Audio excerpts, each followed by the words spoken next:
पिता, पुत्र और पवित्र आत्मा के नाम पर आमेन।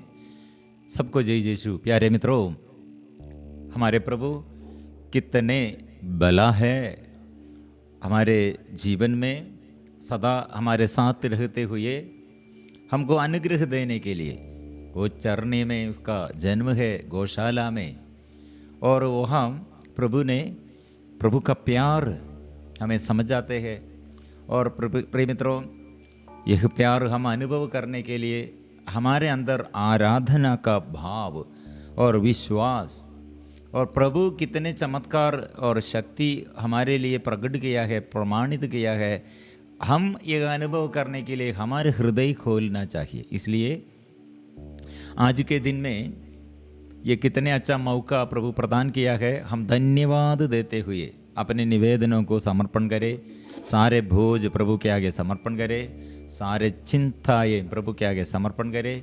कितने अंदर डर और घबराहट और जीवन में ऐसे परेशानियां और जो बुराई है, वो बुरी आदत सब छोड़ करने के लिए आग्रह करना है। ऐसे पवित्र आत्मा के अभिषेक में हम वचन पढ़ेंगे, वचन अभी हम मनन चिंतन करेंगे। इसलिए आज एक बड़ा सीक्रेट, एक व्यक्ति स्वर्ग राज्य के सदस्य बनने के लिए प्रभु का नियम, स्वर्ग राज्य का नियम, इसमें सबसे आखिरी संदेश के रूप में प्रभु कलवारी क्रूस पर अभी ये मरने के लिए ज़्यादा दिन नहीं है, निकट है।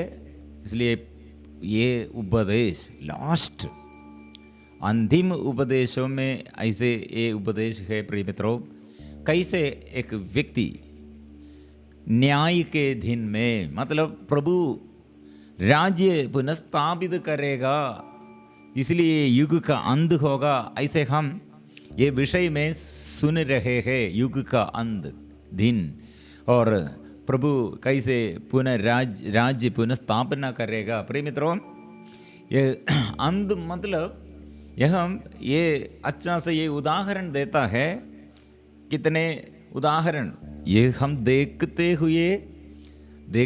हुए नहीं रखना, मतलब प्रभु का आगमन के लिए हम तैयार करना, मतलब जो भलाई हमारे जीवन में करने के लिए प्रभु हमको क्षमताएं दिया है, वो अशरफियों के दृष्टांत में वो कहा है, इसलिए वो करते रहना है। और पूर्ण रूप से कितने क्षमताएं वो सब दूसरों के लिए और प्रभु की महिमा के लिए करते रहना। और 10 कुंवारियों का दृष्टांत ऐसा है। और ये कुंवारियों, कुछ लोग ये उदास मन और उत्साह नष्ट किया और तैयारी नहीं किया, इसलिए उसके पास 5 लोगों के पास तेल वे लोग संभाल कर रखा है। 5 लोग उनके पास तेल नहीं थे, इसलिए दीपक वो जलाने के लिए नहीं सका।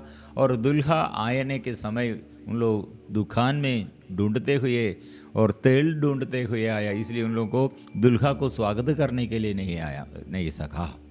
ऐसे ईमानदार और बेईमान कारिंदा के दृष्टांत में ऐसी है।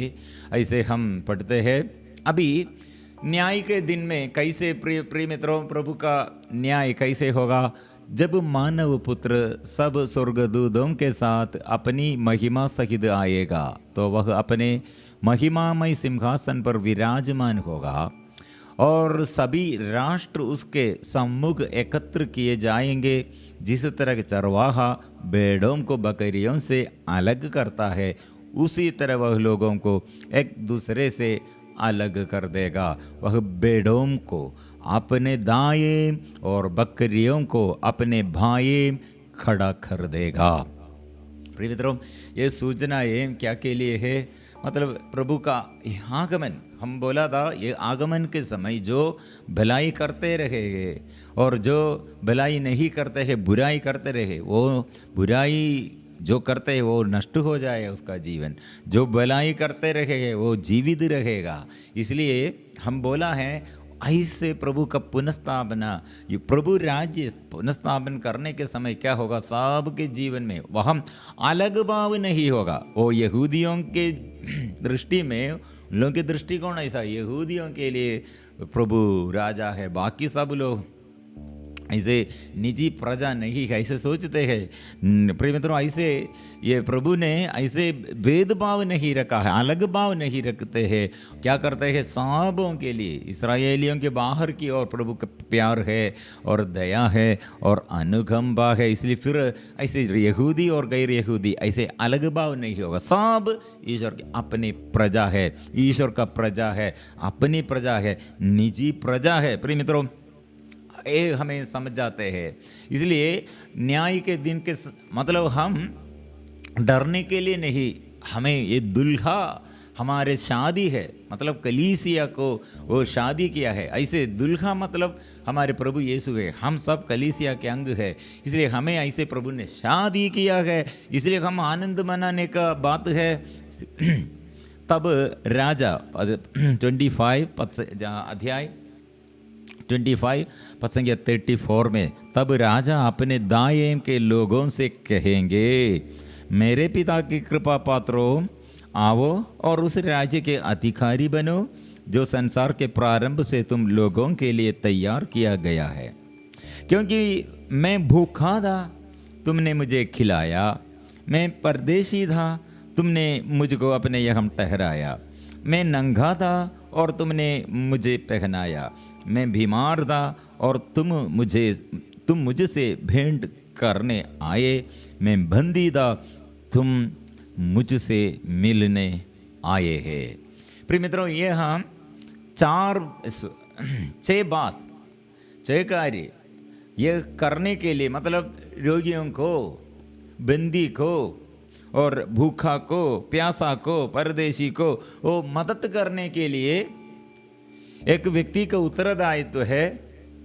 और जाने और अनजाने ऐसे हम ये करते हैं। कुछ लोग ये रोगियों को चंगा करने, रोगियों के लिए सेवा करते हैं, कुछ लोग ऐसे परदेशियों के लिए सेवा करते हैं, कुछ लोग ये बंदी गृह में, जेल में कितने लोग वो सेवा करने के लिए, बंदियों को ऐसे सेवा करने के लिए, और अलग अलग रीति से सेवा है। प्रिय मित्रों, ये सब सेवा ये प्रभु को अच्छा लगते हैं, प्रभु का अच्छा लगते हैं।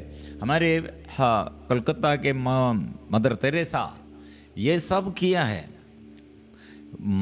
मदर तेरेसा यही वजन, वो पहले सिस्टर, वो सेंट आन्स कॉन्ग्रीगेशन की एक सिस्टर थी, वो टीचर थी सिलीगुड़ी से। वो सफ़र के समय ट्रेन यात्रा में बाइबल खोलकर ये वचन प्रभु की आत्मा के से आविष्ट होकर पढ़ा है, मतलब मैं भूखा था, तुमने मुझे खिलाया है। ऐसे ये वचन 35 में ये 6 बात, मैं भूखा, प्यासा, परदेशी और नंगा, बंदी, और ऐसे बातों में मदर तेरेसा रोने लगी। और इसलिए वो स्ट्रीट में, गली में कितने ऐसे नंगा और परदेशी लोग और कितने भूखा और प्यासा, ऐसे दरिद्र लोग, बंदी लोग जेल में, और प्रभु के लिए, यह प्रभु के लिए, उसके चेहरा में प्रभु है, यह समझते हुए सेवा शुरू किया। प्रभु को देखते हैं। एक कोड़ी को देखने पर कोड़ी नहीं, और अनाथ बच्चे को देखने पर वो अनाथ बच्चा वो यीशु है। कोड़ी मतलब वो यीशु है। और एक ऐसे पापी वो उसके चेहरा में यीशु को देखते हैं, ऐसे वो सेवा करने शुरू किया है। से मदर तेरेसा ये अच्छा उदाहरण है हमारे। इसलिए हम कैसे स्वर्ग में प्रवेश करेंगे, ऐसे सोशल वर्क, हम बहुत ऐसे सोशल वर्क में ये रोगियों के लिए हमारे सिस्टरगण, फादरगण और ऐसे सोशल वर्कर्स ऐसे सेवा कार्य बहुत करते हैं। लेकिन इसमें थोड़ा फ़र्क है, थोड़ा फ़र्क। मतलब हम, मदर तेरेसा ने क्या कहा, मदर तेरेसा के ये मृत्यु के बाद सारे विदेश में से बड़े बड़े नेताओं आया है और सब लोग ये मदर तेरेसा को प्रशंसा देते हुए भाषण दिया है। प्रिय मित्रों, वहां एक बात सब लोग अनजाने भूल गया है, मतलब मदर तेरेसा ने क्यों ऐसे भलाई किया है। सब लोग मदर तेरेसा ने ऐसा किया, ऐसे किया है बोला। मदर तेरेसा ने क्या कहा था? मैं अपने से नहीं, मैं मेरे अंदर यह प्रभु यह प्यार अंदर डाल दिया, और ये प्रभु दूसरों के ये दयनीय स्थिति में उसके लिए सेवा करते हैं तो यीशु के लिए सेवा करते हैं, यह मनोभाव में सेवा किया। यह बात सारे नेता लोग समझ में नहीं है, और वे लोग यह स्वीकार नहीं किया है।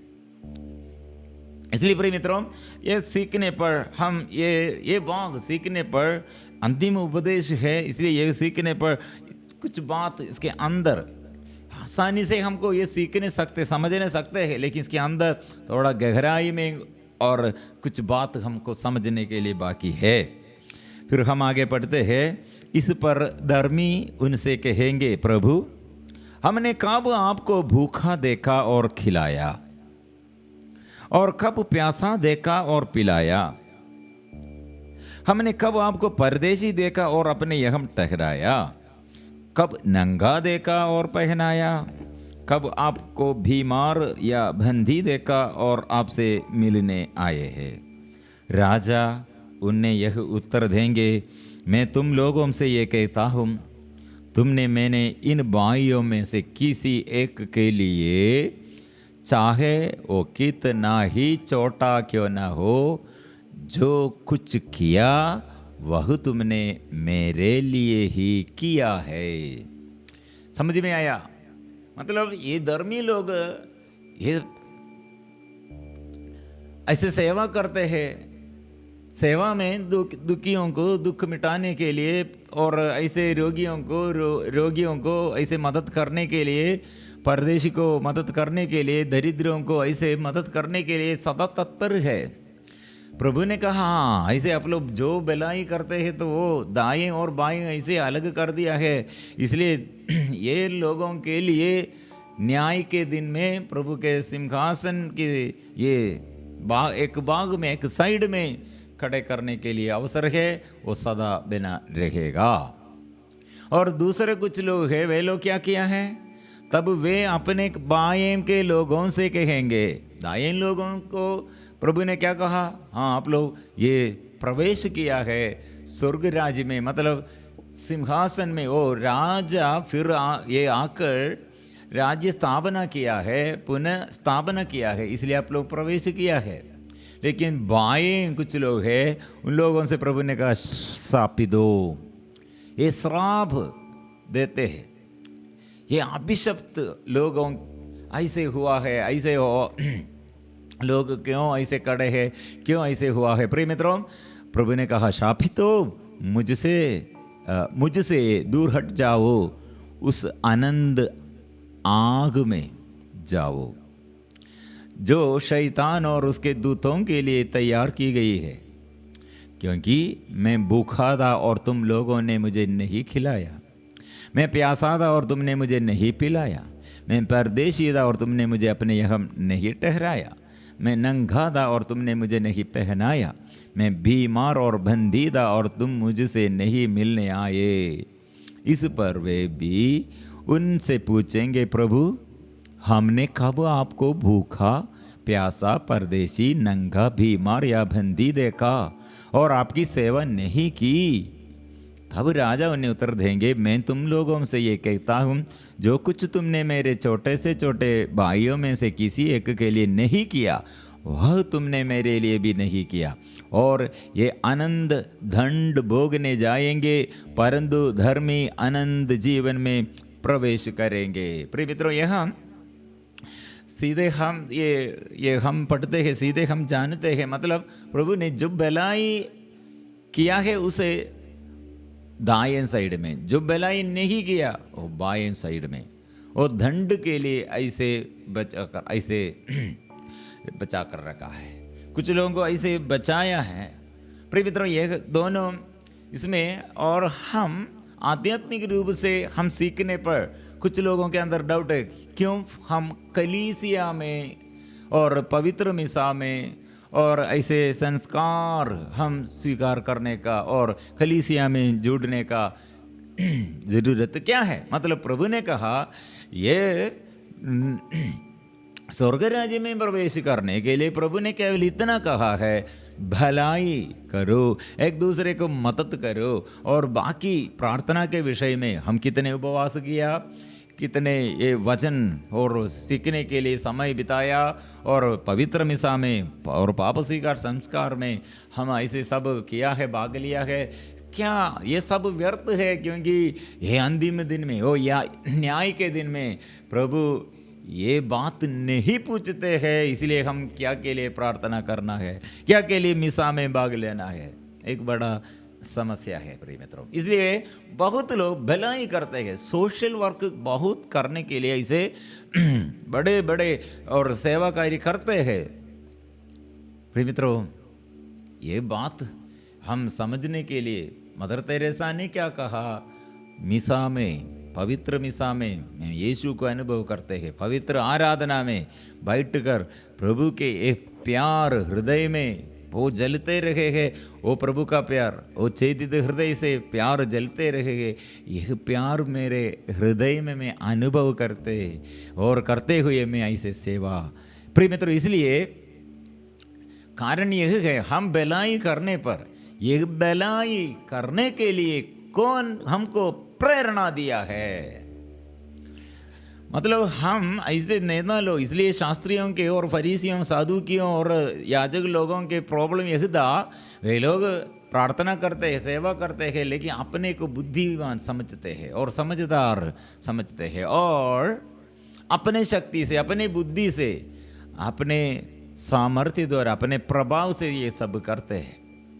लोगों के जीवन में इतने बड़ा ये शैतान ने आदम और हवा से क्या उपदेश दिया है, वही उपदेश के अनुसार अभी भी लोग चलते हैं। ईश्वर को नहीं मानना है, लेकिन ईश्वर हमको ये जीवन दिया, शरीर दिया, ये सब प्रभु ने हमारे लिए, हमारे जीवन में अनुग्रह प्रदान किया, लेकिन ये दाता, सृष्टिकर्ता और दान और सब क्षमताओं हमको देने वाला को हम भूल जाते हैं। इसलिए हम अपने से कुछ भी नहीं कर सकते हैं। इसलिए हम अपने से कुछ किया है ऐसे हम बोलने पर क्या हो, हम दूसरों के आगे, हम दूसरों से हमको प्रशंसा मिलते हैं, हमको ख्याति मिलते हैं, ये मेरा अपना शक्ति है। इसलिए हम प्रभु को, ईश्वर को प्यार नहीं करते, ईश्वर का नाम व्यर्थ करते हैं, ईश्वर का नाम हमको हम द्वारा तुच्छ समझते हैं, और हर भलाई में महिमा ईश्वर का है, ये हम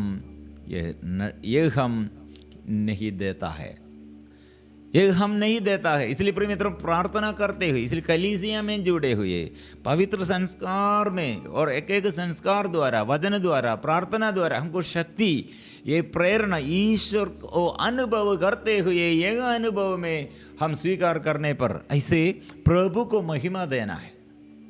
महत्व, महिमा प्रभु का है, यह हम भूल जाते हैं। इसलिए प्रिय मित्रों, ये स्वर्ग राज्य के ये सहभागी बन, स्वर्ग राज्य में एक सहभागी बनने के लिए, स्वर्ग में और ईश्वर के साथ रहने के लिए हम अपने से ईश्वर जैसे हम और बड़ा जैसे हम नहीं मानना। विनम्र बनो, विनम्र बनो। इसलिए ईश्वर के आगे ऐसे जो जो भलाई हम किया है वो महत्व प्रभु को दे दीजिए, हमारे और मेरा अपना महत्व नहीं है। ये समझने के लिए प्रभु ये हमें सिखाते हैं। नहीं तो क्या होगा प्रिय मित्रों, लूकस का सुसमाचार में भलाई करने के बारे में और प्रभु को प्यार करने के बारे में, सेवा कार्य करने में और प्रार्थना करने में अलग अलग रीति से प्रभु ये उदाहरण देता है। एक बड़ा शास्त्री ये प्रभु से क्या पूछा है, सवाल पूछा है, सबसे बड़ी आज्ञा। वो प्रभु ने कहा प्यार करो, ईश्वर को प्यार करो, आराधना करो।